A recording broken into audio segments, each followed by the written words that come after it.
Hi, you're watching Reddit Confessions. It started with a sound I wasn't supposed to hear. A click. Not from a lock. From a watch clasp. I was upstairs. She didn't know I was home early.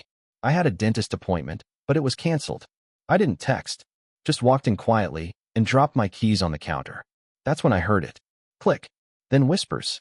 Laughter. A man's voice, too low to recognize, but the kind of laugh you don't fake. I didn't storm down. I didn't yell. I recorded. Yes. I pulled out my phone, walked barefoot to the edge of the stairs, and hit record. 27 seconds of audio. No moaning. No names. Just her soft voice saying, "Don't forget your watch again." He almost noticed. I didn't almost notice. I didn't notice at all. I stood there frozen as I heard the back door open. Footsteps. Another voice. "See you Friday, Tulip." Tulip. She hates tulips. I replayed the audio 5 times in the garage, shaking like a wet animal. Not crying. Not breathing. Just breaking. The next morning, she kissed me goodbye with the same lips that had said his name. Tulip. I smiled. I told her, "You left your wedding ring on the nightstand." She looked startled, then smiled. Oops. Oops. That was the moment I decided. If she could lie with a smile, so could I. And that's how I ended up texting his wife. The woman he forgot to mention when he left his scent on my staircase. Her name was Marin, and she was angrier than I was. Marin replied faster than I expected. I barely had time to pour coffee before her response hit my screen. This isn't the first time, but it might be the last. That single sentence hit harder than any of the audio I'd captured. I stood there, phone in one hand, mug in the other, while the weight of her calm crushed me. She knew about the affair, maybe even accepted it. But something about me contacting her changed her calculation. We started texting, slowly at first. I thought it would be brief, just swapping information, timelines, small proof. But by the end of the day, we'd exchanged more honesty than I'd shared with my wife in years. She told me his name wasn't Marcus. It was Ezra. Ezra Dalton. Married. 2 daughters. Lives 15 minutes from us. Runs some kind of boutique landscaping business. The irony? He builds garden sanctuaries for emotional renewal. I nearly choked on my spit reading that. I sent Marin the audio file. The line about the watch. Her reply came 10 minutes later. He lost that watch 2 weeks ago. Said he left it at the gym. We were both being played. Methodically. Silently. In our own homes. I didn't want revenge at first. Not really. I wanted closure. Proof. A clean exit. But then Clarabelle came home that night and kissed me again. Forehead, not lips. And said, "How was your day?" I almost said, "Marin says hi." But I didn't. I smiled like a corpse and said, "Quiet." 2 days later, Marin texted me again. "Want to meet? I have something of yours." We agreed on neutral ground. A bookstore cafe. Daytime. Public. Safe. She was sharper than I imagined. Not cold, but contained. Wearing a navy blue blazer like she was interviewing someone. She didn't order coffee. Just sat and placed something on the table. It was the watch. Sleek. Silver. Still ticking. "I found it in his golf bag," she said. "He never plays golf." I held it in my hand like it was a relic from a life I didn't sign up for. Then she leaned forward and asked, "What do you want to do with this?" I said, "Return it." She smirked. "To him," she asked. "No," I said. "To her." We didn't call it revenge. Not out loud. Over text, Marin referred to it as the reset. Like a quiet operation. A strategic correction. We weren't trying to destroy them, just to show them they were never as clever as they thought. Step 1 was timing. Clarabelle always left on Friday nights under the guise of her new wellness book club. I played along for weeks, even asking her what book they were reading. Her answers changed every time. Sometimes she said fiction. Other times, she said biographies. She once mentioned a memoir that I Googled later and found out didn't even exist. Ezra, according to Marin, went for runs on Friday evenings. But his fitness tracker showed him mysteriously idle between 7:30 and 9 p.m. Like he vanished into thin air. We knew that's when they met, but we didn't know where. Until Marin figured it out. She tracked a credit card charge to a small, rundown Airbnb on the edge of town. A converted tool shed listed under rustic getaway for artists. Cheap. Out of the way. No cameras. They'd been meeting there for weeks. She showed me the reservation details. Ezra used a fake name. Jonas Pike. Clarabelle must have known. She was the one making the booking from her email. But they were careful. Never texting directly. Always deleting messages. Using voice memos instead of words. Sloppy in theory. Careful in execution. But not careful enough. Friday came, and we put the plan into motion. Marin booked the shed next to theirs. Same host. Same location. We checked in under her name. No questions asked. When we arrived, we waited in silence, watching the gravel lot from behind the shed's warped wooden blinds. At 7:24 p.m., they arrived. He pulled up in a white SUV. She stepped out of the passenger seat wearing a gray hoodie, the one I bought her 2 Christmases ago. I don't know why that detail cut me, but it did. They kissed before they even shut the door. Marin looked at me. I expected fire in her eyes. Rage. But there was just something colder. Final. I'm going in first, she said. I grabbed her wrist. Are you sure? She nodded. I'm done being surprised. She had the watch in her hand. Ezra's watch. The one he swore he'd lost. She walked across the gravel, heels clicking like gunshots in the quiet. I watched through the blinds. She knocked once. Clarabelle opened the door. Saw her. Froze. And then I saw something I never thought I'd see again. Guilt. Real, raw, unpolished guilt, crawling across her face like frost. Marin didn't speak. She just held up the watch. Let it dangle in the doorway like bait. Ezra stepped into view. Shirtless. And when he saw the watch, he said one word. *T. Then she smiled. Turned around. Walked back. No screaming. No slaps. No drama. She got into the shed with me, closed the door, and said, now we wait. We stayed in that dark shed for nearly 20 minutes, saying nothing. I could hear Marin's breathing, sharp, steady, like someone in training for a war that had already started. She didn't cry. Neither did I. Instead, we listened. The walls were thin, poor insulation, and maybe they didn't care anymore. Or maybe they thought we had left. But soon their voices floated through the cracks like smoke. Clarabelle, I thought you said she'd never find out. Ezra, she doesn't care. She just wants attention. Clarabelle, so what was that then? She just walked away like she was the one in control. Ezra, let her play her little games. Then silence. Then bed springs. I felt sick. Not because of the betrayal. That part was already numb. I felt sick because of the way they spoke about us. Like we were footnotes. Reactions. Bystanders to their secret drama. I turned to Marin and said, we could go in. Say everything. Ruin the room, the night, the whole thing. But she shook her head. That's not how they break, she said. Let them sweat. Let them wonder what we're going to do. The silence will eat them faster than yelling ever could. It was cruel, but she wasn't wrong. We left before they did. Quietly. Calmly. I drove home like I was returning from a grocery run. I even picked up eggs and toothpaste so I'd have a receipt with a timestamp. She couldn't say I came home early.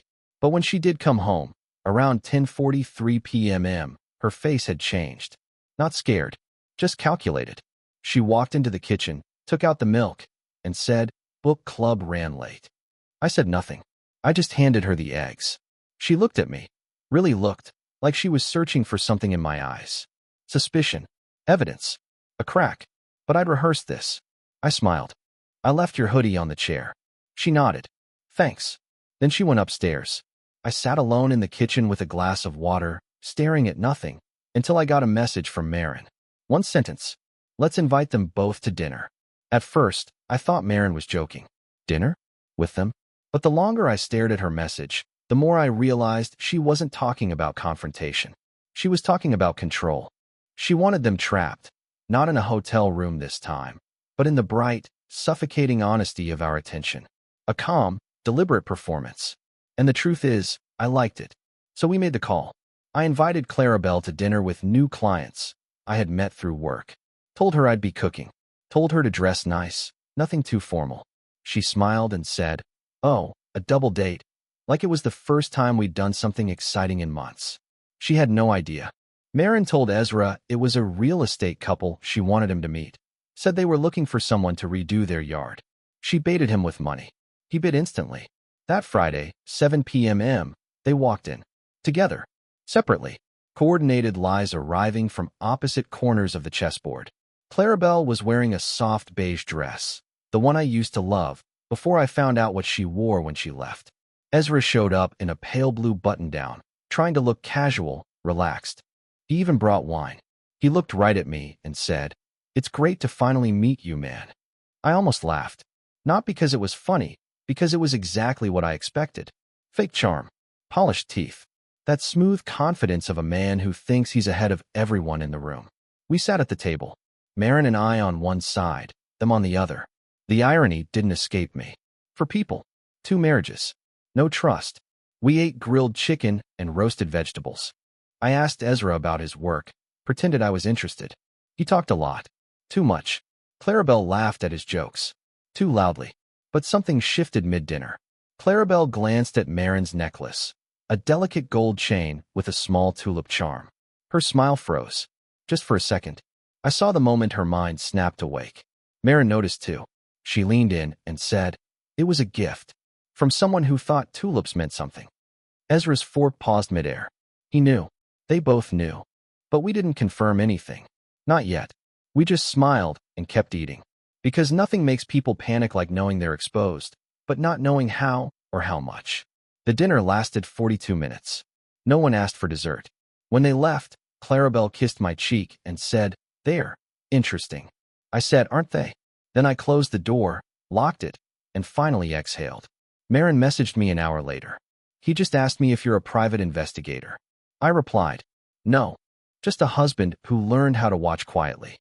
And that was the night I realized something else. They weren't planning their next move anymore. They were wondering when we'd make ours. It didn't take long for the paranoia to set in.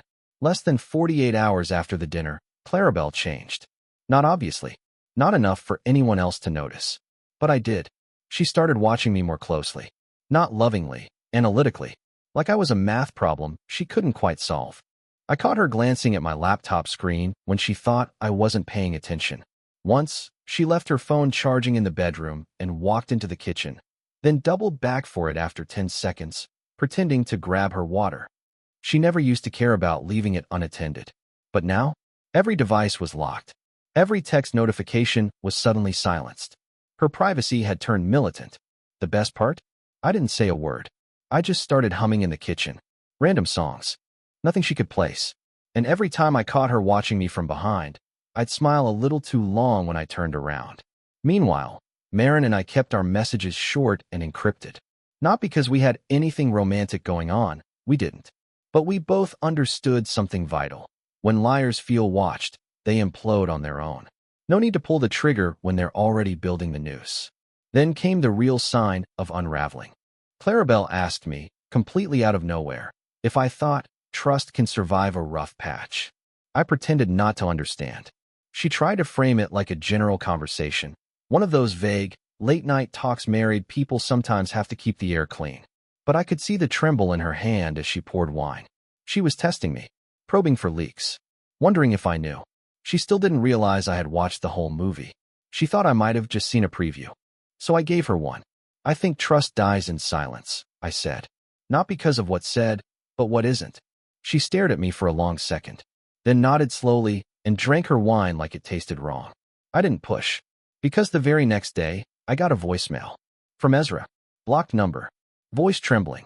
A 17-second message. "Hey man, I don't know what game you're playing, but whatever this is, just talk to me. Be a man. This isn't healthy. For any of us." No name. No details. Just panic wrapped in bravado. I didn't respond. I didn't need to. He'd cracked. And the best part? He didn't even know how much we actually had. Because Marin had just told me something new. Something I hadn't expected. Something not even Clarabelle knew she knew. A bank account. Joint. Hidden. Opened 6 months ago under a different last name. And the person who signed the documents with Ezra wasn't Marin. I didn't expect money to be involved. Not like this. Affairs usually burn on passion and lies, not spreadsheets and transfers. But when Marin sent me the bank documents, it felt like the whole story had just shifted genres. This wasn't just betrayal. It was planning, future-proofing. And Clarabelle's name was right there. Not her legal one, though. She'd used her maiden name and a fake middle initial. Enough to slide under radar, but not enough to hide from someone who knew what to look for. The account was opened 6 months ago. Deposits every 2 weeks. $1,300, $2,100, sometimes more. All labeled under vague terms like consulting or vendor payout. But there was no business. No invoices. Just quiet cash movement between Ezra and Clarabelle. It was laundering in plain sight. Not criminal, maybe, but secretive. Protected. Intentional. I stared at the document for a long time, and I realized something cold and unshakable. This affair wasn't spontaneous. It wasn't the usual impulsive disaster two people stumble into. It was structured. They were building a life behind our backs, not just in beds, but in banks. And that's when I stopped wanting to expose them. I wanted to interrupt them. Marin agreed. She'd already spoken to a lawyer. Off the record, nothing filed yet. She didn't want divorce. Not yet. What she wanted was leverage. Ammunition. Ezra had no idea she knew about the account. And Clarabelle? She still thought I was 3 steps behind, lost in subtle comments and confused silences. But the game was over. We decided to escalate. Marin scheduled a meeting with a financial advisor, one Ezra had contacted 6 weeks earlier to discuss discreet premarital structuring. She pretended to be his assistant, used his full name and business card, which she'd snapped a photo of months ago. The advisor sent over a pre-meeting packet. That's where we saw it. Their plan. They'd written it all down. A post-divorce relocation to Arizona. A shared LLC for restoration landscaping and outdoor therapy experiences. A timeline of 6 months to dissolve their respective marriages amicably. I laughed out loud reading it. Amicably. They were planning a clean exit, while lying to our faces and banking stolen intimacy. Clarabelle must have felt the air changing. She started cooking again, her version of peacekeeping. Left my favorite beer in the fridge. Put on music she hadn't played in years. Even suggested we take a weekend trip, just the 2 of us. Too late. I told her I had a work project due. She didn't push. But that night, I saw her standing in the hallway after midnight, just watching me sleep. She didn't say a word. When I opened my eyes, she flinched like she'd been caught trespassing in her own house. I closed my eyes again and waited for the sound of her footsteps walking away. I didn't hear them, which meant she hadn't moved. The night Clarabelle stood in the hallway, just watching me sleep, I didn't say anything. I didn't even flinch. I just waited for her to decide who she was going to be when the sun came up. She didn't come back to bed that night. The next morning, I found her in the kitchen with puffy eyes and a mug she hadn't touched. She looked at me and whispered, "Is there something I should know?" I could have unloaded everything. The bank account, the Airbnb, the recordings, the dinner, the tulip necklace, Ezra's voicemail, all of it. But I didn't. I just sat down across from her, looked her in the eyes, and said, "I know." She closed her eyes. No denial, no bargaining, just quiet collapse. I told her the full truth, that I wasn't angry anymore, that I had stopped being heartbroken the moment I realized she wasn't my wife anymore. Not really. She had become someone else. Someone I couldn't love because she didn't love me. And that was okay. We didn't scream. We didn't fight. We made coffee, and then we started sorting through papers like business partners dividing assets. She left 3 days later. Quietly. No scene. She didn't take the hoodie. And Ezra? Well, Marin told him everything. No warning. Just dropped the documents on his desk and said, "We're done." He begged, swore he'd change, tried to spin it, but it didn't matter anymore. She kept the house. She got full custody. He walked away looking like a man who just realized he was never the main character in his own affair. It's been 6 months now. I still talk to Marin sometimes. Not romantically, just 2 people who survived the same storm, each building something new. She's dating again. Says it feels strange to be trusted by someone. I know what she means. As for me, I'm not bitter. Not anymore. I got my peace back. My silence. And most of all, my clarity. Because when my wife cheated with someone else's husband, I didn't just get revenge. I got perspective. I got stronger.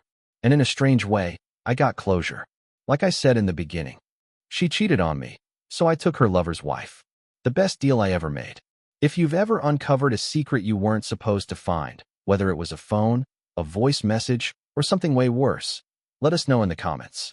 What would you have done if you were in my shoes? Don't forget to like, subscribe, and share this story with someone who loves a quiet revenge arc done right. See you next time on Reddit Confessions.